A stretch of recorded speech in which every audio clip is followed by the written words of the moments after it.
देखिए, जो बैग बरामद हुआ है वो हैंगिंग रूम से बरामद हुआ है और सीबीआई का नेतृत्व कर रहे हैं एडिशनल एसपी के.एस. नेगी, जो अभी पहुंचे तो नहीं है लेकिन 10:30 की फ्लाइट से वो लैंड करेंगे प्रयागराज और उसके बाद वो सीधे पुलिस लाइन जाएंगे और 12 बजे के करीब वो बाघंबरी मठ पहुंचेंगे। 5 सदस्यीय टीम कल आ चुकी है शाम को और उसने मुलाकात की है यहाँ के सभी प्रशासनिक अधिकारियों से, लेकिन अब जब टीम आएगी 11 सदस्यीय यानी 6 सदस्यीय टीम आ जाने वाली है। 10:30 बजे की फ्लाइट से इंडिगो की फ्लाइट है और यहाँ आने के बाद वो एसआईटी से पूरी अपनी रिपोर्ट लेगी और एफआईआर की copy, postmortem report, CCTV footage, DVR, CDR, mobile, case diary सहित दूसरे साक्ष्य सीबीआई को सौंपेगी।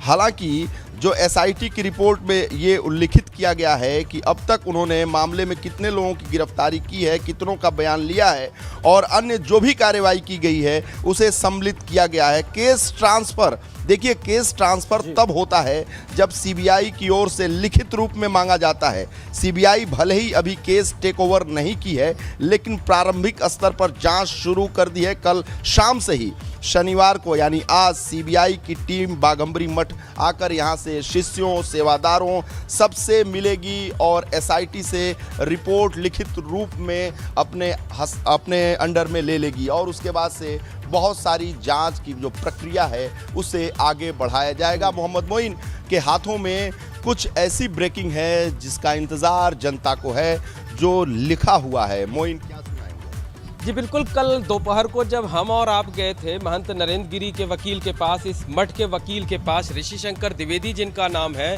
जिन्होंने वसीयत तैयार कराई थी, उन्होंने एक बेहद अहम जानकारी दी थी कि महंत नरेंद्र गिरी ने 12:45 से 1 बजे के बीच जो है उन्हें कॉल किया था, उनसे बातचीत की थी। हालांकि बहुत छोटी बातचीत थी, 4 से 5 सेकंड ही उन्होंने बातचीत की थी, लेकिन एक सबसे अहम जानकारी उन्होंने दी थी कि जो नंबर उनका था महंत जी के पास, जो मोबाइल नंबर था बीएसएनएल का, उस नंबर से नहीं बल्कि किसी नए नंबर से बातचीत की थी। आमतौर पर सभी को ये जानकारी है कि महंत नरेंद्र गिरी एक ही मोबाइल फ़ोन का इस्तेमाल करते थे और हमारे हाथ वो मोबाइल नंबर लग गया है जिस मोबाइल नंबर से महंत नरेंद्र गिरी ने अपने वकील ऋषि शंकर द्विवेदी को फ़ोन किया था। हम कैमरामैन से कहना चाहेंगे कि वो इस नंबर को क्लोज करके स्क्रीन पर दिखाएं और ये एक बेहद अहम कड़ी होगी कि इसका सच जानना होगा सीबीआई को कि ये मोबाइल नंबर किसका है। क्या ये महंत नरेंद्र गिरी का ही कोई नया नंबर है जिसे उन्होंने कुछ दिन पहले लिया था, हासिल किया था, या किसी और का नंबर है जिससे उन्होंने कॉल की थी? क्योंकि दावा ये किया जा रहा है कि दोपहर 12:20 पर वो अपने कमरे में चले गए थे, तो दोपहर 12:20 पर अपने कमरे में वो चले गए तो उन्होंने दूसरे नंबर से आखिर बात क्यों की और वकील से क्या बात करना चाह रहे थे? हमारे पास महंत नरेंद्र गिरी का ये नंबर भी है, ये नंबर आप देखिए जो सभी के पास होगा और इसी नंबर से वो अपने वकील से भी बात करते थे। वकील के पास भी यही नंबर है। अगर यही एक नंबर हुआ करता था तो ये नंबर आखिर किसका है? 9336 4 टाइम्स 300 देखने में बहुत वीआईपी नंबर लग रहा है, तो सीबीआई को ये भी जानना होगा, ये भी तलाशना होगा कि आखिर ये मोबाइल नंबर किसका है, इस मोबाइल नंबर का राज क्या है और इस मोबाइल नंबर से उन्होंने अपने वकील को क्यों फ़ोन किया, नंबर क्यों बदला उन्होंने और क्या बात अंतिम समय में वो वकील से करना चाहते थे। देखिए मोइन, इसके अलावा जो मोबाइल और लैपटॉप से फाइल डिलीट की गई है उसे भी सीबीआई खंगालेगी जब सीबीआई आएगी और इस कमरे में रिक्रिएशन करेगी, क्योंकि कल एसआईटी की टीम रिक्रिएशन करना चाहती थी लेकिन उसने छोड़ दिया जब केस हैंडओवर कर दिया गया सीबीआई को। तो एसआईटी अपनी जब पूरी रिपोर्ट सौंपेगी तो अब सीबीआई इसका रिक्रिएशन करेगी, इसका पूरे मामले का। लेकिन लैपटॉप, मोबाइल से डिलीट फाइल जो गायब है उसे रिकवर किया जाएगा। मुख्य आरोपित आनंद गिरी के पास से बरामद लैपटॉप और मोबाइल की जांच में पता चला है कि कुछ फाइल डिलीट की गई है। ऐसे में अब उन फाइल को रिकवर करने की तैयारी भी शुरू हो गई है और इसके लिए विशेषज्ञों की मदद ली जाएगी। इसी लैपटॉप में कथित आपत्तिजनक वीडियो होने की बात कही जा रही है और सूत्रों का कहना है कि आनंद गिरी के हरिद्वार स्थित आश्रम से उत्तराखंड पुलिस ने लैपटॉप को कब्जे में लिया था, जिसे बाद में प्रयागराज पुलिस ने हवाले कर दिया गया। और आधिकारिक तौर पर सबसे महत्वपूर्ण पेज है कि आधिकारिक तौर पर लैपटॉप के बरामद होने की पुष्टि नहीं है।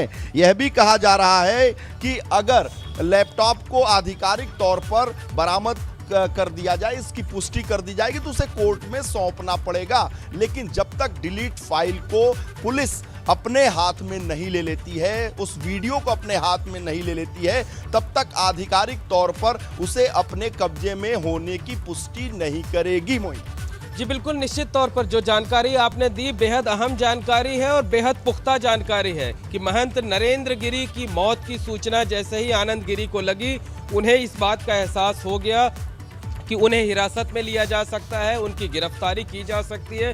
और यही वजह है कि उन्होंने अपने लैपटॉप से, अपने मोबाइल फ़ोन से तमाम डाटा जो है वो डिलीट कर दिए थे। और जब उत्तराखंड पुलिस से यूपी पुलिस ने हिरासत में लिया था, पूछताछ की थी, तो वो कोई फाइल नहीं मिली। जब एसआईटी ने इस मामले की जांच अपने हाथ में ली, तब भी कोई फाइल नहीं मिली।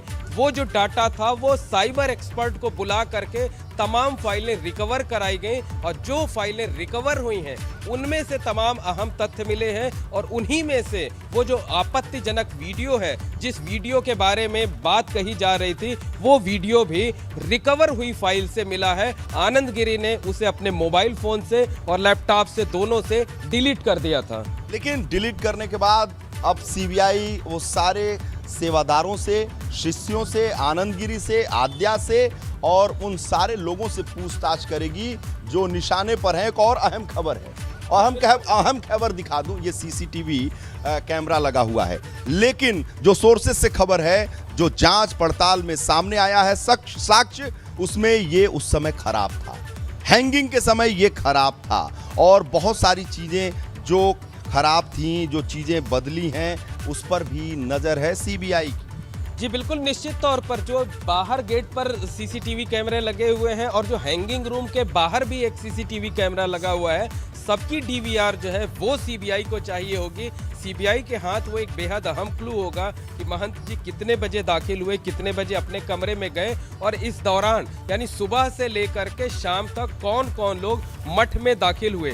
तो सीबीआई की टीम, उम्मीद ये जताई जा रही है कि आज दोपहर तक यहाँ मठ में पहुँच सकती है। और मठ में कैसे आएगी सीबीआई टीम, ये लोग जानना चाहते हैं, ये दर्शक जानना चाहते हैं। अगर हम बाहर चलें और सिलसिलेवार तरीके से अपने दर्शकों को ये बताएं जो लगातार एबीपी गंगा देख रहे हैं और ये जानना चाहते हैं कि सीबीआई आएगी तो मठ में कैसे जाएगी, कहाँ जाएगी, क्या कुछ करेगी, तो आपको ये बता दें कि ये मठ बागंबरी गद्दी है। पहले गेट यहाँ पर हुआ करता था, तकरीबन 6 फीट आगे, ये बाद में नया गेट बनाया गया था। तो सीबीआई की टीम जब आएगी, पुलिस लाइन से आएगी, ये ठीक सामने की जो सड़क है ये पुलिस लाइंस की तरफ जाती है। पुलिस लाइंस की तरफ किसी भी वाहन पर सवार होकर इधर से आएगी और ये इस गेट पर दाखिल होगी। और हमें जो जानकारी मिली है कि जब सीबीआई की टीम आएगी तो ये छोटा गेट जो है, इस छोटे गेट को भी बंद कर दिया जाएगा और मीडिया को भी वहां से हटा करके यहाँ कर दिया जाएगा। उसके बाद सीबीआई की टीम की गाड़ी जो है, ये बड़ा गेट जो है, इस गेट से अंदर की तरफ दाखिल होगी,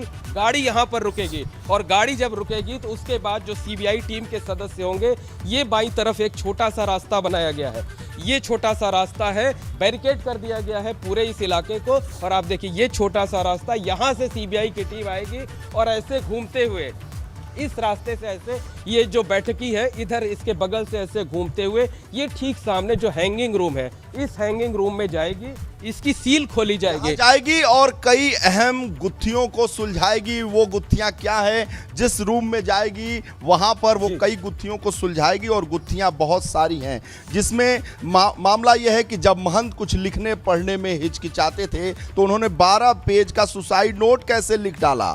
शिष्य आनंद गिरी और पुजारी आद्या और उसके बेटे संदीप पर परेशान करने का आरोप लगाने के साथ ही वसीयतनामा क्यों और कैसे लिखी। अगर नरेंद्र गिरी गठिया की बीमारी से परेशान थे और शरीर का वजन ज्यादा था तो अकेले फंदे पर कैसे लटके।